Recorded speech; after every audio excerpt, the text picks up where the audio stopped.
Hey everyone, welcome back to a new video. So, I recently did a live stream where I was asked some questions on Arch-Viz and kind of my experience with it and how I would do some stuff. And it kind of got into a bit of a snowball discussion about my experience with dealing with Arch-Viz for past studios that I've worked at and ended up going through my portfolio and putting some stuff out. So, I thought what I'd do is I'd clip that segment and turn it into its own video because I think it might be interesting for people to watch, especially if you're interested in that element. But please keep in mind that this is a very old portfolio that I'm showing off. I say in the video it's about 6 years old, but I think at this point it's probably more around 8 or 9 years old. It's quite an old portfolio. Um, so please keep that in mind. And a lot of stuff that we did for this work was a lot more in-house than having people send us direct CAD files. So we built a lot of the models ourselves, hence the explanation of why certain ones can take longer to build than what you would get from a client with a CAD file. We were doing things a little bit differently as a studio at the time. So you keep that in mind and then kind of go through there if you're already in the Arch-Viz industry. Some of the stuff I might say is probably a bit outdated, maybe, but I think some of it still holds up pretty strong. And I thought I'd share that with everyone on the main channel so it's not kind of a discussion that's not gone to waste. So I hope you enjoy it. And I will let you to watch the stream clip. If you want to check out the actual stream, there'll be a link in the description below, and then you'll be able to go from there. Cool. All right. See you later on.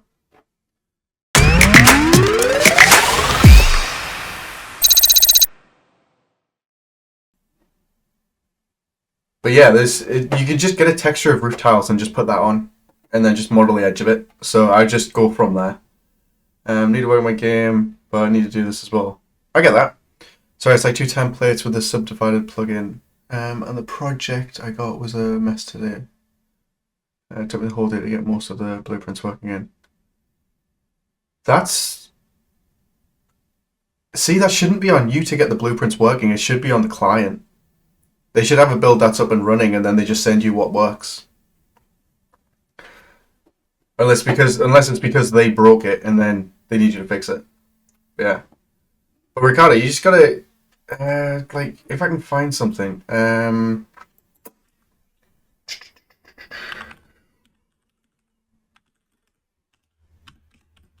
can't remember if I paid me GoDaddy. Cool, there might be a little bit of a stutter, but I should be back. But yeah, so this was an Archviz project that I did years ago, and we didn't even bother with the roof. Like, we've got the outside, but you could never get up there, so you didn't have to worry about it. But Ricardo, Quicksilver roof tiles. No, you just want the texture. You don't need individual roof tiles for an Archviz project. You just need a texture of it to put on there. If you're going for like full individual roof tiles, then you've got the wrong priorities for a project. But I see it a lot with beginners getting into Archviz, wanting to do like the max detail that you need. But at the end of the day, the client just cares what's inside the house and if they can actually tell what's going on with it.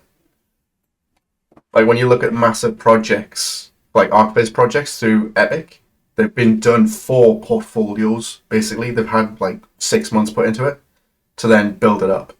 Like we worked on this project, so somebody else built the environment to begin with, and then I was responsible for all the UE stuff side of it.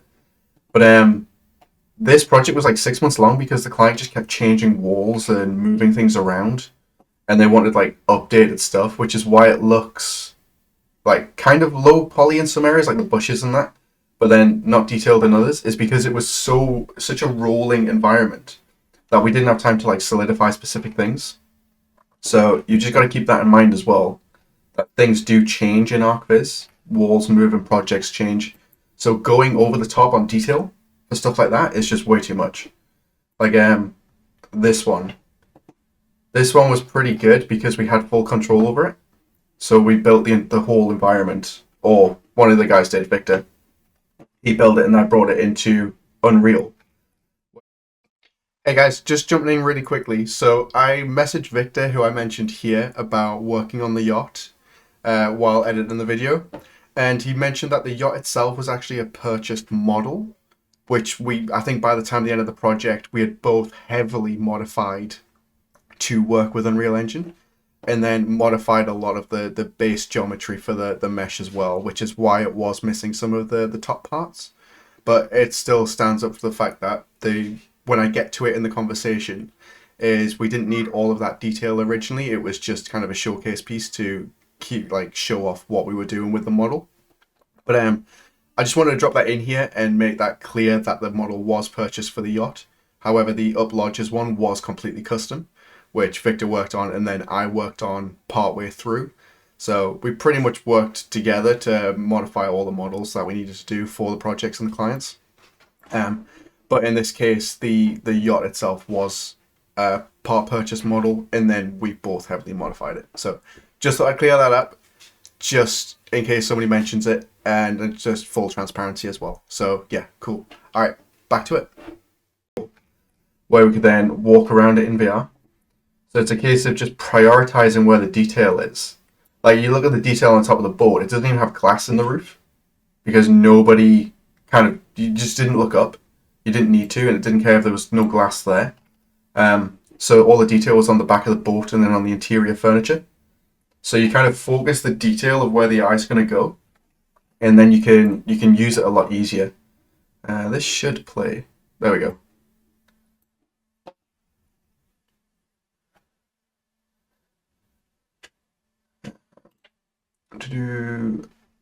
Ricardo, you did on Max or UE? We did this all in Blender and Unreal Engine. So this was all built with, this was Unreal Engine 4, and I think back at the time, I don't think I kept track of it, but it would have been like Unreal Engine like 5 years ago now. It's been a long time. So a really old version of Unreal.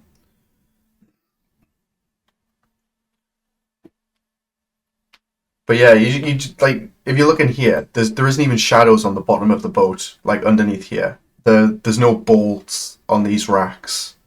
Like, the client just doesn't care. You just want the idea, the generalization of what's going on in that environment to get the information across.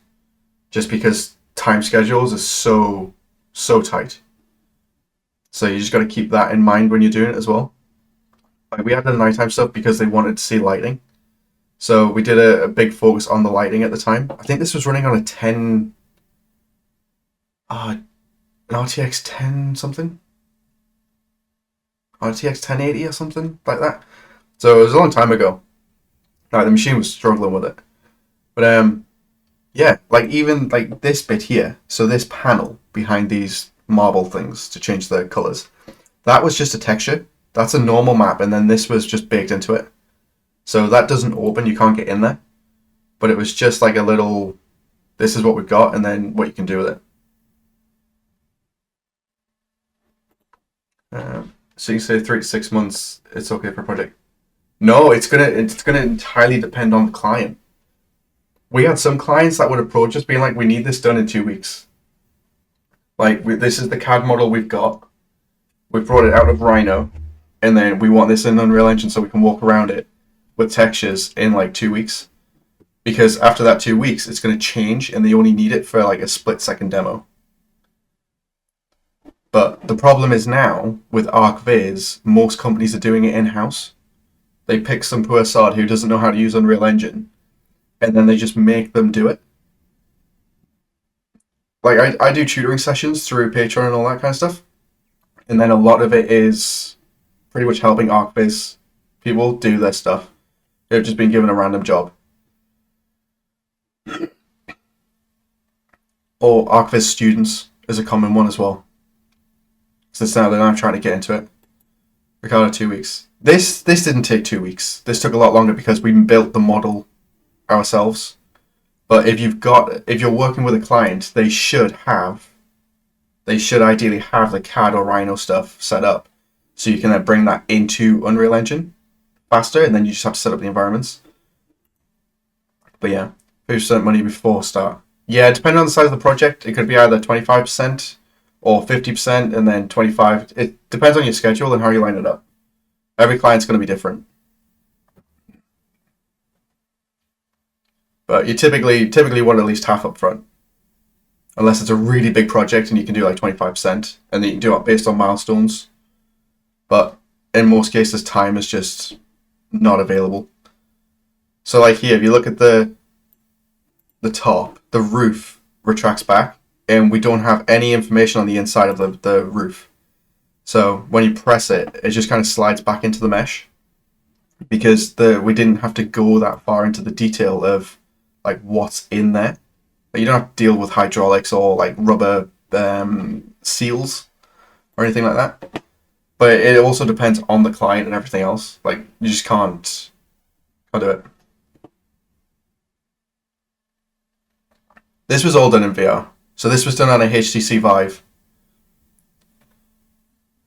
So all the interaction stuff and all the VR elements, lighting, pretty much everything but the model, apart from a couple of tweaks, was done by me. I even built the water shader. I was so happy with that. I don't know if I can see it. But I built the water shader at the time, and it's got like rolling waves and everything in it. I was so pleased with it. I'll never do it again. It's a bloody nightmare. But yeah, we had it so you could actually look in the water and then see below it, because there was lights underneath the boat. There they go. But yeah. But it's really very heavy dependent on the client and what you're going with.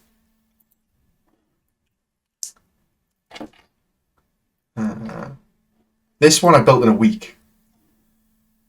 I built this one in a week, so it's pretty low. But there's a place up in London that was going to do a temporary show, like use cargo containers to do. They were going to take over an area, do cargo containers temporarily to turn it into shopping stores. So I built everything in here apart from the clothing and the jewelry from scratch in like a week, which was a really fun one. Ricardo, a week. Yeah. I've got a background in game art, that's what you need to remember. So I've got a background in game art, and then the ability to tell clients no. That bit doesn't scare me anymore. So like it's really bad. Like, this store has nothing in it, but we focused on the exterior and scale. So that's mainly what it was: exterior, scale, and lighting, so they could get an idea of what was going on and where things could be placed.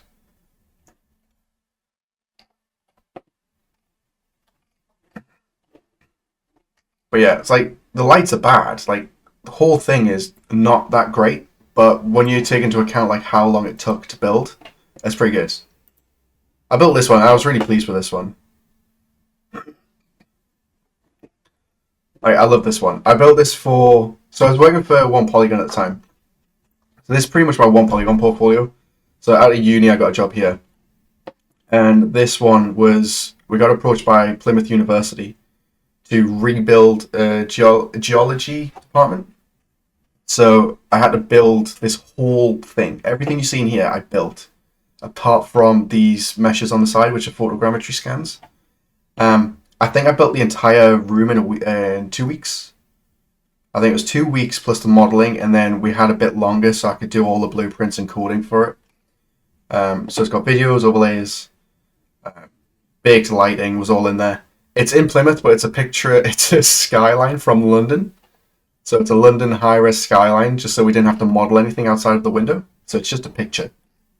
These are photogrammetry scans of items that they found in the Atacama Desert, if I remember correctly. And we did it so when you pressed it, you actually went to the desert. So I rebuilt this with... They had a video recording from a DJI drone, and then I took the video and then I converted it to a height map. I stitched it all together, converted it into a height map, so I got a rough layout of the terrain, and then we did it so you could actually go there and pick up the items where they were physically found in the real world. So I've done quite a bit. This is the stuff I don't really show off.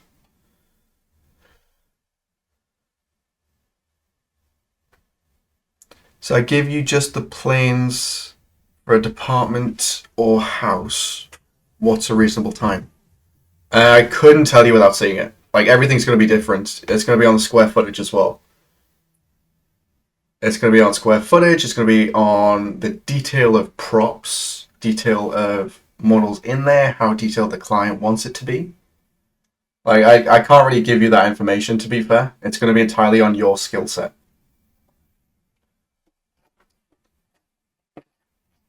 But you gotta remember, I've been doing this for quite a while, especially the modeling side of it. So it was a lot easier to do. So when it comes to the coding at this point, the coding took me longer to do than the environments.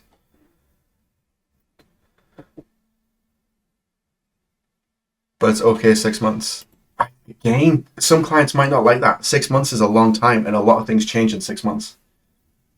For an Arch-Viz project, by the time you say go, we're going to do this.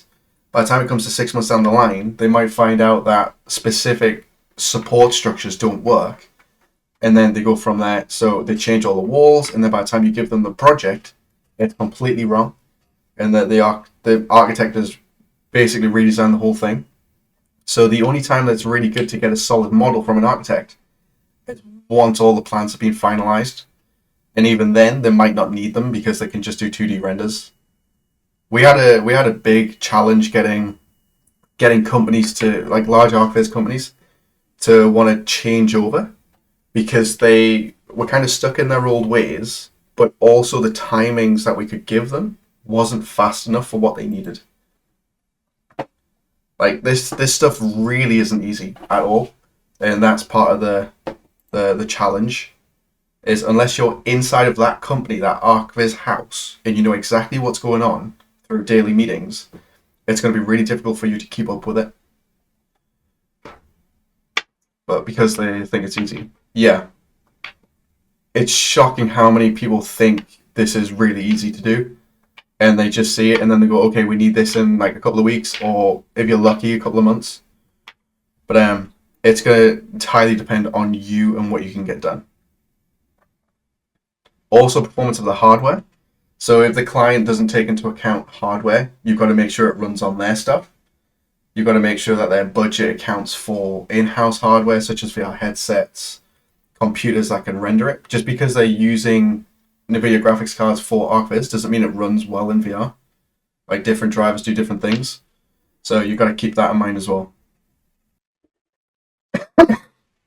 Oh god, I'm choking. Choking on Starburst. This one, I'm pretty sure I did this one in a couple of weeks as well. So this was a fun project. We didn't have this for a client. This was just, we've got a couple of weeks to kill. Or a week. Might have been a week, which is why it's like there's so many issues with it. But just needed something to do. So sat down and built this. The props are all off the Epic Games Marketplace or Fab. No, SketchUp, sorry. But the whole environment build is from me. So I built the whole environment. And then I don't think I built the units. But I did all the wiring on the walls. Modeled all of that in. The backlighting, everything else in here. So pretty much everything but props. This was about a week, which is why it's so crap. But it's one of those things that is just kind of up in the air. That's a high level. I could build this environment in like a day now. Like building something like this is really simple to do. The walls are just planes that I've got cut out meshes. This wall's a plane, there's no detail in it apart from normal maps. This is a column that's just been sliced off the top with chamfered edges. And then we've got the roof beams, which is literally just wooden bars, wooden cubes, kind of stretch into it. And then they've just been UV'd globally, so you can then get away with it. Because there's a way you can unwrap Arch-Viz projects in one go for entire buildings, and you don't have to worry about anything to do with it. But you might have to wait for a video for that one. I'll do a video and I'll share it. Cool, so that's pretty much the end of the conversation there. I just want to say a big thank you to YouTube members and Patreon members, because without you guys supporting the channel and me, I wouldn't be able to put the time into doing live streams or video tutorials like this, where I can explain this stuff and kind of go into it in detail. So big thank you to everyone on both of those, YouTube members and Patreon, making it possible. Cool. And you'll see your names at the end. So if you want to see your name at the end of the video, make sure to head on over to one of those and then sign up, which would be awesome. Do some bigger, better stuff. Cool. Bye.